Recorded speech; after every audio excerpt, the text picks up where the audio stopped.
Este é o audiobook exclusivo do livro O Homem Mais Rico da Babilônia. Neste clássico atemporal, você vai aprender os princípios fundamentais de gestão financeira e prosperidade, revelados através de parábolas e lições práticas que se mantêm relevantes até hoje. A série foi cuidadosamente dividida em vários vídeos para facilitar seu aprendizado e absorção dos conceitos apresentados.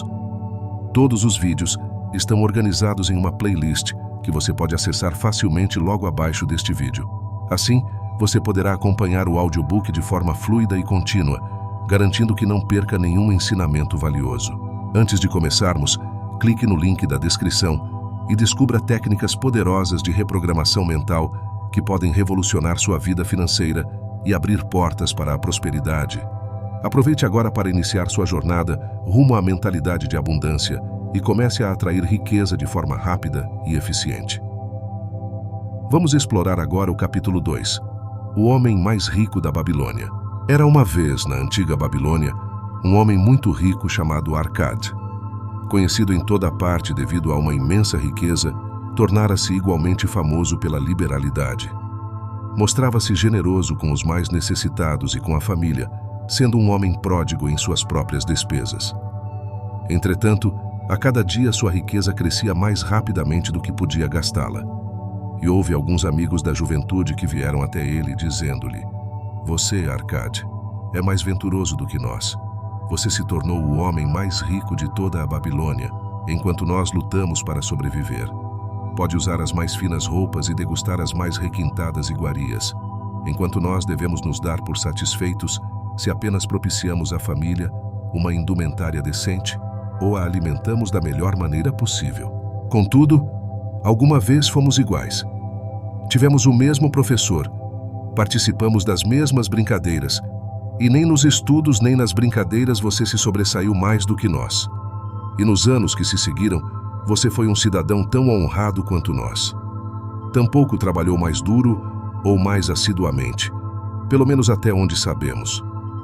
Por que então deveria o caprichoso destino escolhê-lo para gozar de todas as boas coisas da vida e ignorar-nos, a nós que igualmente somos merecedores?"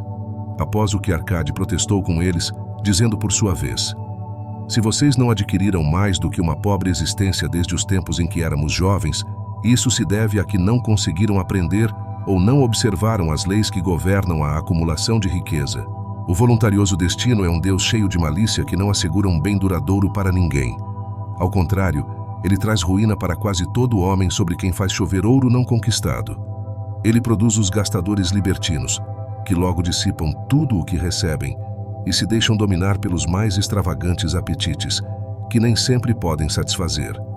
Outros ainda, a quem esse caprichoso Deus favorece, tornam-se avarentos e entesouram sua riqueza, temendo despender o que têm, por saberem que não são capazes de repô-lo. São, além disso, assediados pelo medo de roubo e acabam construindo para si mesmos uma vida de necessidades e secreta tristeza. Há provavelmente outros que conseguem dinheiro fácil e o aumentam, sem deixar de se sentirem felizes e abastados cidadãos. Mas são tão poucos que só sei deles por ouvir dizer. Pensem nessas pessoas que de repente se viram herdando uma riqueza e confiram se as coisas não se passam assim." Os amigos admitiram que a respeito dos conhecidos que tinham herdado uma fortuna, aquelas palavras eram realmente verdadeiras, e suplicaram-lhe que explicasse a eles como tinha conseguido juntar tantos bens. "Ainda em plena juventude", continuou Arcade, "eu olhava em minha volta e observava todas aquelas boas coisas capazes de propiciar felicidade e contentamento. Percebi então que a riqueza aumentava ainda mais a potência delas. A riqueza é um poder. Com a riqueza, muitas coisas se tornam possíveis. Este pode embelezar sua casa com os móveis mais refinados. Aquele pode viajar pelos mares distantes. Esse outro pode regalar-se com as finas iguarias de terras longínquas. Outro mais pode comprar ornamentos lavrados em ouro ou cravejados de pedras preciosas. Pode-se mandar construir templos magníficos para os deuses. E possível, enfim, fazer todas essas coisas e muitas outras, onde sempre haverá deleite para os sentidos e gratificação para a alma. E quando percebi tudo isso, declarei a mim mesmo que reivindicaria o meu quinhão entre as boas coisas da vida. Não seria nenhum desses que se mantém à distância, observando invejosamente os prazeres do outro. Não me contentaria em vestir roupas baratas que parecem respeitáveis. Não me daria por satisfeito com a parte que cabe a um homem pobre. Ao contrário, faria de mim mesmo um conviva nesse banquete de boas coisas. Sendo, como sabem, filho de um humilde comerciante, membro de uma grande família sem qualquer expectativa de herança e não me achando dotado, como me disseram vocês com tanta franqueza, de poderes superiores ou talentos especiais, decidi que se realmente quisesse conseguir tudo o que desejava, precisaria basicamente de tempo e estudo. Todos os homens têm tempo em abundância. Cada um de vocês vem deixando escapar tempo suficiente para tornar-se rico. E ainda, como admitem, não tem nada para apresentar senão suas boas famílias, de que, aliás, podem com justiça orgulhar-se. Quanto ao estudo, nosso sábio professor não nos ensinou que o aprendizado consistia em 2 tipos. O primeiro, cuidando das coisas que aprendíamos e sabíamos. O outro, baseando-se na prática, que nos ajuda a encontrar aquilo que não conhecemos. Assim, resolvi-me a investigar como alguém consegue acumular riqueza e, quando descobrisse, tornar tal coisa minha própria tarefa e realizá-la bem. Pois não é justo que devamos gozar enquanto permanecemos sob a brilhante luz do sol, compensando os sofrimentos que teremos de enfrentar quando partirmos para a escuridão do mundo do espírito. Empreguei-me como escriba na sala de registros e todos os dias trabalhei horas sem conta sobre as tabuinhas de argila. Semana após semana, mês após mês, dei um duro danado, sem que os meus vencimentos dessem mostras de crescer. Comida, roupa, os compromissos para com os deuses, além de outras coisas de que já não consigo lembrar-me, consumiam tudo o que eu ganhava. Mas minha determinação continuou de pé. E um dia Algamish, o homem que empresta dinheiro, veio até a administração da cidade e solicitou uma cópia da nona lei, dizendo-me: preciso disso em 2 dias. Se me entregar as cópias no prazo, pode contar com 2 moedas de cobre pelo serviço. Trabalhei arduamente, mas o texto da lei era muito comprido, e quando Algamish voltou eu ainda não tinha terminado a transcrição. Ele ficou uma fera e teria me dado uma boa surra se eu fosse seu escravo. Sabendo, porém, que não lhe era permitido agredir-me no prédio da administração, não senti qualquer medo e disse-lhe: Algamish, você é um homem realmente rico. Diga-me como posso também tornar-me rico, e prometo-lhe que passarei a noite em claro entalhando as tabuinhas. Assim que o sol nascer, estarão prontas. Ele sorriu e respondeu-me: você é um belo tratante, mas vamos considerar isso como uma transação. Gravei durante toda a noite, embora minhas costas doessem e o cheiro de óleo queimado do candeeiro fizesse minha cabeça latejar a ponto de deixar-me os olhos em frangalhos. Mas quando ele voltou, em plena alvorada, as tabuinhas estavam prontas. Agora, disse-lhe: cumpra a sua promessa. Você fez a sua parte em nossa transação, meu filho, disse-me ele com benevolência, e estou pronto para fazer a minha. Vou lhe falar das coisas que deseja saber, porque estou envelhecendo, chegando à idade em que já não se consegue segurar a língua. E quando a juventude busca o conselho dos mais velhos, ela recebe a sabedoria dos anos. Muito frequentemente, porém, a juventude pensa que o idoso detém apenas a experiência dos dias que se foram, e por isso não a aproveita. Lembre-se que o sol que brilha hoje é o sol que brilhou quando seu pai nasceu, e que continuará brilhando quando seu último neto tiver passado para o mundo dos mortos. Os pensamentos da juventude, continuou ele, são luzes resplandecentes que brilham como meteoros que muitas vezes tornam o céu reluzente, mas a experiência dos mais velhos assemelha-se a estrelas fixas que, sem mudar de lugar, auxiliam o marinheiro a orientar o seu curso. Guarde bem minhas palavras, pois do contrário deixará de assimilar a verdade do que lhe contarei e pensará ter sido em vão todo o trabalho que teve durante essa noite. Então ele me olhou com perspicácia por baixo das peludas sobrancelhas e disse num tom lento e enérgico: achei o caminho para a riqueza quando decidi que conservaria comigo uma parte de tudo o que ganhasse, e assim fará você. E continuou me olhando com uma insistência que parecia ir ao fundo de minha alma, mas não disse mais nada. É tudo? Perguntei. Foi o suficiente para transformar o coração de um pastor de ovelhas no coração de um emprestador de dinheiro, replicou ele. Mas tudo o que ganho não vem mesmo para o meu bolso? Perguntei. Nada mais falso, respondeu ele. Você não paga pelas roupas e pelas sandálias que usa? Não paga pelas coisas que come? Consegue viver na Babilônia sem fazer despesas? O que tem para apresentar do que recebeu no mês passado? E de tudo quanto ganhou no último ano? Louco! Você paga a todo mundo, menos a si mesmo. Idiota! Está trabalhando para os outros. Bem melhor do que isso faz o escravo, que trabalha para o seu dono em troca de roupa e comida. Se guardasse para si mesmo 1/10 de tudo o que ganha, quanto teria dentro de 10 anos? Meu conhecimento dos números não me desamparou. E respondi. Ora, o equivalente a 1 ano de trabalho. Pois está dizendo apenas meia verdade, retorquiu ele. Cada moeda de ouro que economizar é um escravo que pode trabalhar para você. Cada cobre que essa moeda produzir, torna-se um filho apto a levantar mais fundos.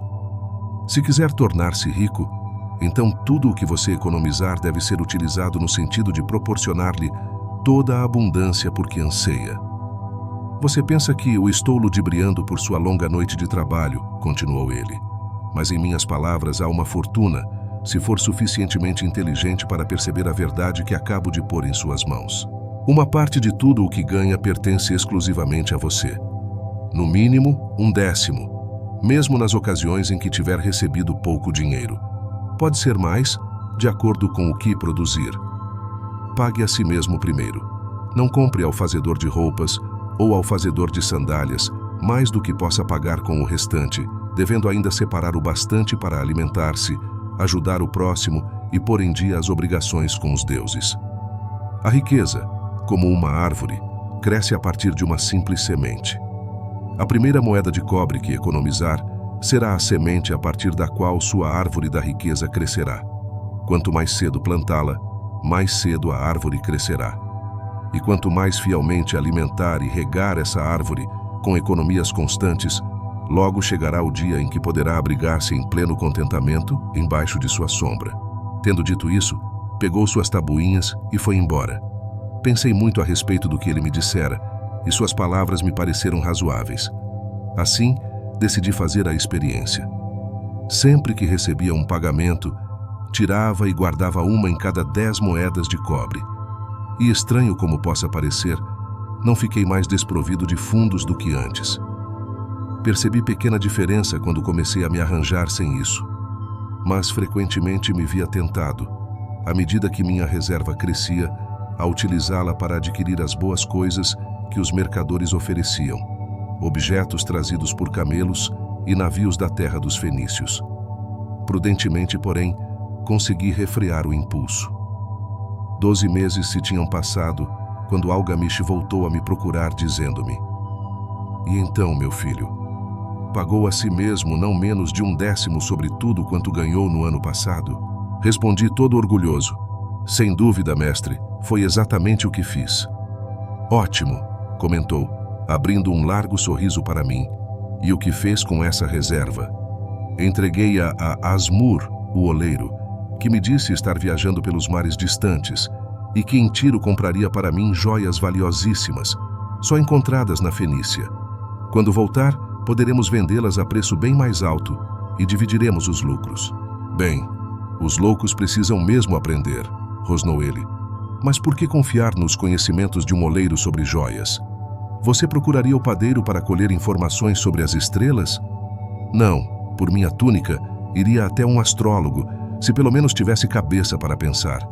Suas economias se foram, meu jovem, você arrancou sua árvore da riqueza pelas raízes. Contudo, plante outra, tente novamente.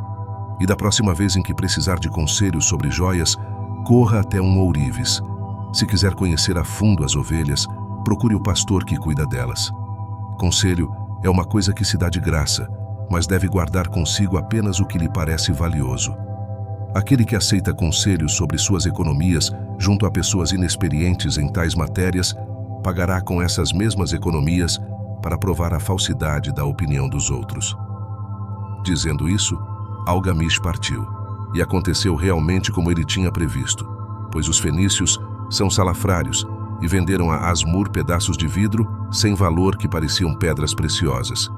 Mas, seguindo as palavras de Algamish, voltei a economizar, mesmo porque já tinha formado o hábito, e isso não constituía para mim nenhuma dificuldade.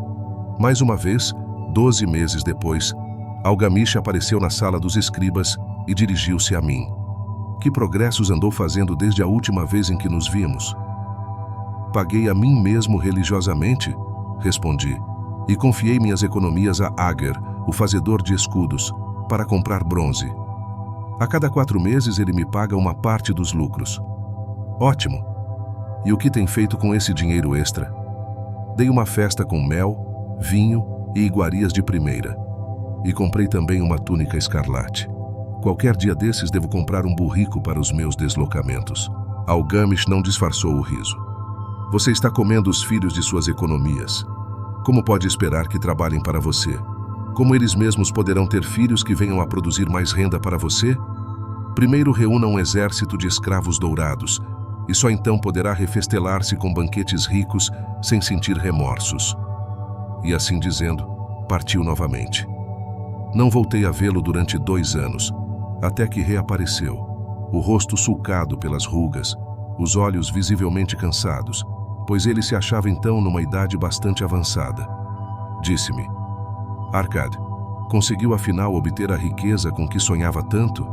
Respondi-lhe: não ainda tudo o que desejo, mas já tenho alguma coisa que rende muito bons lucros, que por sua vez fazem outro tanto. E você ainda busca o conselho dos oleiros? Bem, o que eles dizem sobre como fabricar tijolos é realmente muito bom, retorqui. Arkad, continuou ele, você aprendeu bem suas lições. Aprendeu primeiro a viver com menos do que podia ganhar. Depois, aprendeu a aconselhar-se junto àqueles cuja competência deriva de suas próprias experiências. E, finalmente, aprendeu a fazer o ouro trabalhar para você. Você ensinou a si mesmo como adquirir dinheiro, poupá-lo e usá-lo. Reuniu, portanto, condições para ocupar uma posição de confiança. Estou me tornando muito velho. Meus filhos só pensam em gastar e não dão a menor importância aos ganhos. Meus negócios são grandes, e até grandes demais para que eu possa cuidar de tudo. Se você concordar em ir para Nippur, a fim de tomar conta das terras que possuo na região, torná-lo-ei meu sócio, e você participará de meu testamento. Assim, fui para Nippur, e comecei a administrar suas propriedades, que eram imensas. E como estivesse cheio de ambição, e dominasse as 3 leis que nos ensinam a lidar de maneira exitosa com a riqueza, tive condições de aumentar ainda mais o valor de seus bens. Prosperei muito, e quando o espírito de Algamish partiu para a esfera da escuridão, vi-me como um beneficiário legalmente reconhecido de sua herança. Assim falou Arkad, e quando terminou sua narrativa, um dos amigos ali reunidos disse: você inclusive deu a sorte de que Algamish o tivesse nomeado um de seus herdeiros. Minha sorte limita-se ao fato de que desejava prosperar antes de tê-lo encontrado pela primeira vez. Não tive que provar durante 4 anos minha determinação de propósito, reservando para mim mesmo 1/10 de tudo o que auferia. Você chamaria de sortudo o pescador que, tendo passado anos estudando os hábitos dos peixes, por uma simples mudança do vento soubesse onde jogar sua rede? A oportunidade é uma deusa desdenhosa que não perde tempo com os que não estão preparados. Você teve uma tremenda força de vontade em continuar poupando depois de ter perdido as economias do primeiro ano. Nisso, foi extraordinário, disse um outro. Força de vontade, retorquiu Arkad. Bobagem. Você acredita que a força de vontade seja capaz de dar a um homem energia suficiente para erguer um peso que o camelo não pode carregar ou puxar uma carroça que os próprios bois não conseguem levar adiante? A força de vontade não passa de um propósito inflexível para dar conta de uma tarefa a que você mesmo se obrigou. Se eu determinar para mim mesmo uma tarefa, por mais boba que seja, terei de levá-la a cabo. Como poderia de outro modo ter confiança em mim para fazer coisas importantes? Se me dissesse: durante 100 dias, quando eu cruzar a ponte na cidade, apanharei uma pedra do chão e a jogarei dentro do rio, eu o faria. Se no 7º dia passasse por ali, sem me lembrar da resolução tomada, não diria: amanhã jogarei 2 pedras em vez de uma. Ao contrário, voltaria e atiraria a pedra ao rio. Tampouco seria capaz de me dizer lá pelo 20º dia: Arkad, Isso não tem utilidade alguma. Que proveito tem para você atirar uma pedra ao rio todos os dias? Arremesse logo um bom número delas e acabe com isso. Não, também não conseguiria pensar desse modo. Quando me decido por uma tarefa, vou até o fim. Consequentemente, tomo muito cuidado para não começar tarefas difíceis e impraticáveis, porque tenho meu conforto íntimo em alta conta. Se o que diz é verdadeiro, aparteou um terceiro interlocutor. E parece como afirmou razoável sendo tão simples, se todos os homens o fizessem, não haveria bastante riqueza para todos. A riqueza cresce onde quer que os homens empreguem energia, replicou Arcade. Se um homem rico constrói um novo palácio para si, o ouro despendido vai embora? Não. O oleiro, o operário e o arquiteto participam desse ouro. E quem quer que trabalhe na obra participa dele. Mesmo depois de construído, o palácio não vale tudo quanto custou. E o terreno sobre o qual se ergue não passa a valer mais pelo próprio fato de abrigá-lo. E os terrenos circunvizinhos não se tornam igualmente valorizados. A riqueza cresce através de meios mágicos. Ninguém pode estabelecer um limite para isso. Não construíram os fenícios grandes cidades em costas inóspitas com a riqueza proveniente de seus navios mercantes? O que poderia nos aconselhar para que também nós nos tornemos ricos? Perguntou um outro dos amigos. Os anos passaram, não somos mais jovens e não guardamos nada. Aconselho-os a fazer uso da sabedoria de Algamish e dizer a si mesmos: uma parte de tudo o que eu ganhar pertence a mim. Digam isso pela manhã assim que acordarem, à tarde, à noite, em todas as horas do dia. Digam isso a si mesmos até que as palavras se transformem em letras de fogo gravadas no céu. Impregnem-se com a ideia. Ocupem toda a alma com esse pensamento e assimilem tudo o que lhes pareça sábio. Separem não menos de 1/10 e economizem. Façam todas as despesas necessárias, mas poupem primeiro essa pequena cota. Cedo vão experimentar a deliciosa sensação de um tesouro, cuja posse cada um de vocês tem legitimamente condições de reivindicar. Quanto mais ele crescer, mais se verão estimulados. Vibrarão com uma nova alegria de viver. Encararão a possibilidade de maiores esforços para ganharem mais, pois não estarão reservando sobre os lucros maiores a mesma percentagem. Aprendam, portanto, a fazer com que seu tesouro trabalhe para vocês. Tornem-no seu escravo.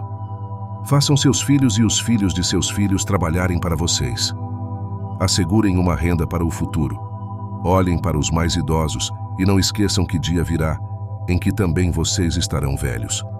Por isso, invistam seu tesouro com toda a cautela do mundo. Taxas usurárias de retorno são sereias enganosas, que cantam naturalmente, mas para lançar o incauto contra as rochas do desperdício e do remorso.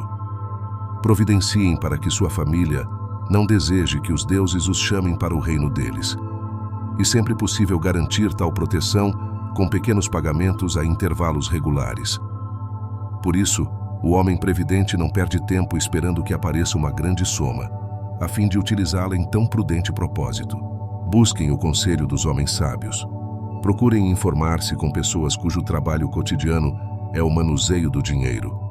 Deixem que elas os protejam de erros, como os que eu mesmo cometi ao entregar minhas economias a Asmur, o oleiro.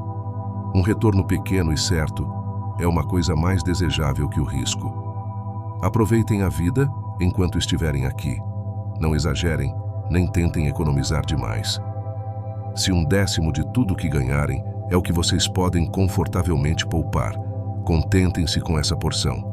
Por outro lado, vivam de acordo com suas rendas e não sejam sovinas nem temerosos ao gastar. A vida é boa e rica com coisas que valham a pena e causem prazer. Seus amigos agradeceram-lhe por aquelas palavras e se foram. Alguns mantiveram-se em silêncio, porque não tinham imaginação e não podiam entender. Outros mostraram-se sarcásticos, porque pensavam que um homem tão rico deveria compartilhar sua fortuna com velhos amigos menos afortunados. Um terceiro grupo, entretanto, parecia ter nos olhos uma nova luz. Perceberam que Algamish tinha voltado regularmente à sala dos escribas, porque estava observando um homem que, por seus próprios esforços, saía da escuridão para a luz. Quando esse homem achou a luz, um lugar esperava por ele. Ninguém podia ocupar esse lugar sem que, pelos próprios esforços, chegasse à compreensão, ou seja, até que estivesse pronto para a oportunidade. As pessoas desse terceiro grupo foram as únicas que, nos anos que se seguiram, continuaram visitando Arkad, que as recebia cheio de contentamento. Reunia-se com elas e transmitia-lhes de bom grado sua sabedoria, como gostam sempre de fazer os homens de grande experiência. E assistia-os quanto a investirem suas economias naquilo que trouxesse lucros com segurança, evitando que apostassem em coisas que não rendessem dividendos. O momento decisivo na vida desses homens ocorreu quando compreenderam a verdade que tinha passado de Algamish para Arkad e de Arkad para eles. Uma parte de todos os seus ganhos pertence exclusivamente a você. Estamos encerrando mais este capítulo. Continue com o capítulo 3 que está aparecendo na sua tela, junto com a playlist completa deste audiobook. Se você gostou, curta o vídeo e compartilhe nos comentários o que mais te marcou. Espalhe este conteúdo para que mais pessoas possam descobrir os segredos de riqueza e prosperidade contidos neste livro clássico. Consciência Alternativa. Juntos, construindo um futuro financeiro melhor.